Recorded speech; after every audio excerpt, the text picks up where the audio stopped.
है कामरेड भगत सिंह राजगुरु सुखदेवुలు अमर है अमर है अमर है कामरेड भगत सिंह राजगुरु सुखदेवुలు अमर है अमर है కొనసాగిస్తాం భగత్ సింగ్ రాజ్గురు సుఖదేవుల ఆశయాలను కొనసాగిస్తాం పీడీఎస్యు జిందాబాద్ పీడీఎస్యు జిందాబాద్ పీడీఎస్యు జిందాబాద్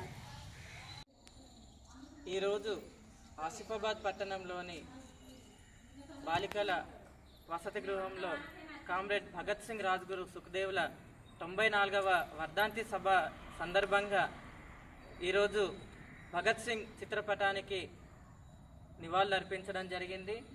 ఏదైతే బ్రిటిష్ సామ్రాజ్యవాదానికి వ్యతిరేకంగా భారతదేశానికి స్వేచ్ఛ స్వాతంత్రం కావాలనేటువంటి దాంతో కామ్రేడ్ భగత్ సింగ్ రాజ్గురు సుఖదేవులు వాళ్ళు 23 సంవత్సరాల నునుగు మీసాల ప్రాయంలోనే వాళ్ళు వాళ్ళ ప్రాణ త్యాగాన్ని సైతం లెక్క చేయకుండా భారతదేశ స్వాతంత్రం కోసం చనిపోయినటువంటి పరిస్థితి మనందరికీ తెలుసు. ఏదైతే వాళ్ళు ఏ ఆశయాల కోసం అయితే వాళ్ళు వాళ్ళ ప్రాణాలను లెక్క చేయకుండా ఉరి కొయ్యలను ముద్దాడినరో ఆ ఆశయాలు నేటికి కూడా అలానే ఉన్నటువంటి పరిస్థితి ఉంది. ఏదైతే సామ్రాజ్యవాదం అదేవిధంగా భారతదేశానికి పెట్టుబడిదారీ విధానం ఇంకా కూడా కొనసాగుతున్నటువంటి పరిస్థితి ఉంది.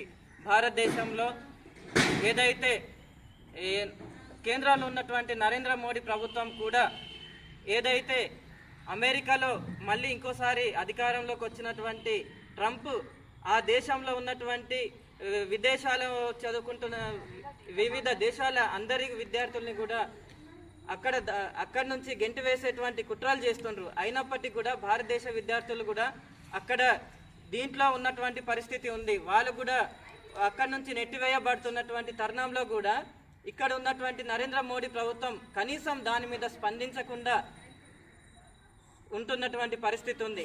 కాబట్టి ఈ భారతదేశంలో నరేంద్ర మోడీ ప్రభుత్వం మతోన్మాద విధానాలు కొనసాగిస్తున్నాడు.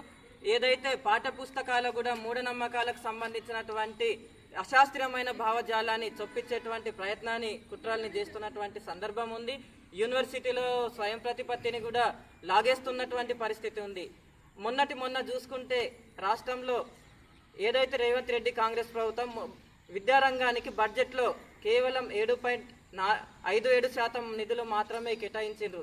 ఈ నిధులతో విద్యారంగ సమస్యలు ఏమాత్రం పరిష్కారం కావనేటువంటి విషయాన్ని కూడా మేము ప్రభుత్వ దృష్టికి తీసుకొస్తున్నాం. ఏదైతే సంక్షేమ హాస్టళ్లకు సొంత భవనాలు లేవు, అన్ని కూడా చాలా వరకు అద్దె భవనాలలో కొనసాగుతున్నటువంటి పరిస్థితులు ఉన్నాయి.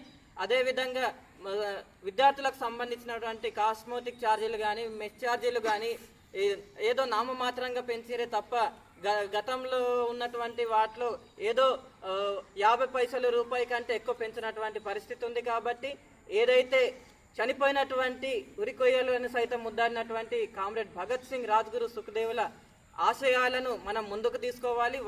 వారిని స్ఫూర్తిగా మనం తీసుకొని ఏదైతే విద్యారంగ సమస్యల పరిష్కారం కోసం, హాస్టల్ సమస్యల పరిష్కారం కోసం, మెస్ బిల్లుల సమస్యల పరిష్కారం కోసం, అన్నిటి సమస్యల పరిష్కారం కోసం ప్రగతిశీల ప్రజాస్వామ్య విద్యార్థి సంఘం పీడీఎస్ ఆధ్వర్యంలో భగత్ సింగ్ స్ఫూర్తితో విద్యార్థులందరూ కూడా ఉద్యమం చేయాలని చెప్పేసి మేము ఈ సందర్భంగా విద్యార్థులకు తెలియజేస్తున్నాం.